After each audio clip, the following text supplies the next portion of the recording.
বন্ধুরা, আজকে আমি রেসিপি করব কাঁঠালের দানা সন্দেশ।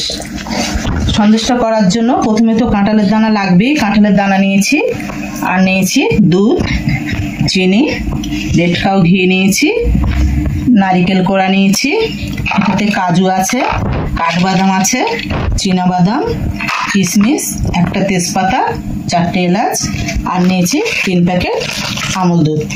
এখন আমি এই কাঁঠালের দানাগুলো হাত দিয়ে একটু দেখাচ্ছি, এইভাবে ছাড়িয়ে নেব।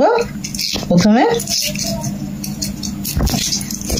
এইভাবে এই যে লাল অংশটা আছে এটা আমি বটি দিয়ে একটু ছিলে নেব। সব খোসাগুলো আমি ছিলে নিয়ে পরিষ্কার করে ধুয়ে নিয়ে এসেছি। এখন আমি একটা প্রেসার কুকারে দিয়ে সিদ্ধ করে নেব।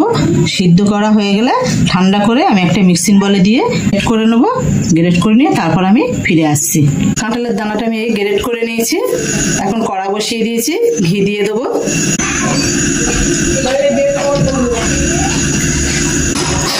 এখন ঘির মধ্যে এগুলো ঢেলে দেবো।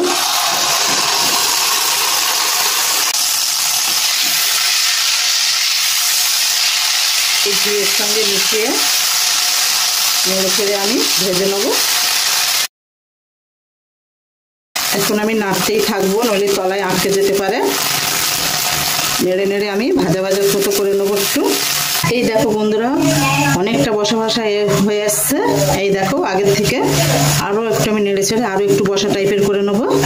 খুব ভালো করে তাড়াতাড়ি নাড়তে হবে, নইলে তলায় আটকে যেতে পারে। সেই জন্য আমি বেশি বেশি করে নাড়ছি।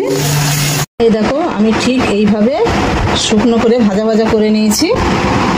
তোমরাও চেষ্টা করবে এইভাবে ভাজা ভাজা করে নিতে, তাহলে সন্দেশের টেস্টটা আরও বেড়ে যাবে। এখন আমি কড়াটা বসিয়ে দেবো। কড়াটা গরম হয়ে গেছে, এখন দুধটা দিয়ে দেবো। এর মধ্যে দিয়ে দেবো 4টে এলাচ, একটা তেজপাতা। দুধটা একটু জাল করে নেবো। দুধটা জাল করা হয়ে গেছে। এখন যে পাউডার দুধটা নিয়েছিলাম সেটা দিয়ে দেবো, দিয়ে একটু নেড়ে দেবো। দেওয়ার সময় একটু ভালো করে নেড়ে দিতে হবে, নেড়ে ডালা পাকিয়ে যেতে পারে। আরও একটা দিয়ে দেবো। 3 প্যাকেট নিয়েছিলাম, 3 প্যাকেট সব দিয়ে দেবো। এখন যে হালুয়াটা ভেজে রেখেছিলাম সেটা দিয়ে দেবো।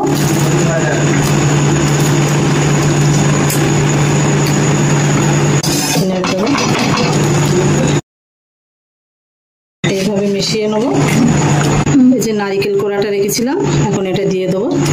দিয়ে দেবো অল্প একটু চিনি, কারণ আমুল দুধটা দেওয়া আছে, আমুল দুধটা খুব মিষ্টি, সেই জন্য অল্প চিনি দেবো, সব চিনিটা দেবো না।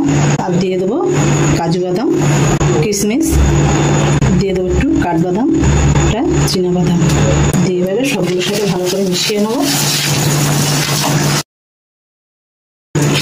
নারিকেল কোড়াটা তোমরা অবশ্যই দেবে, তাহলে খাওয়ার সময় যখন নারিকেলটা গালে পড়বে খুব ভালো লাগবে, টেস্টটাও খুব সুন্দর হবে।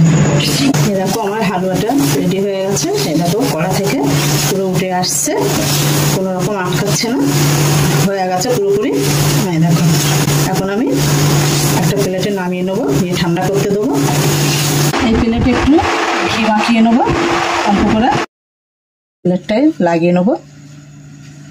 প্লেটে হালুয়াটা দিয়ে দেবো।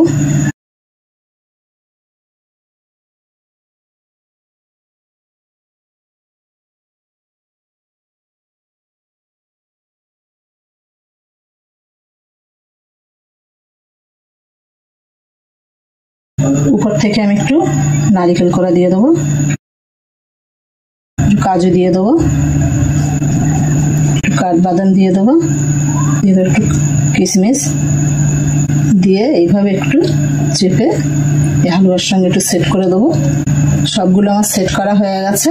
এখন আমরা 1 ঘন্টার মতো রেস্টে রেখে দেবো, তারপরে ফিরে আসছি। 1 ঘন্টা হয়ে গেছে, এখন আমি কেটে নেবো।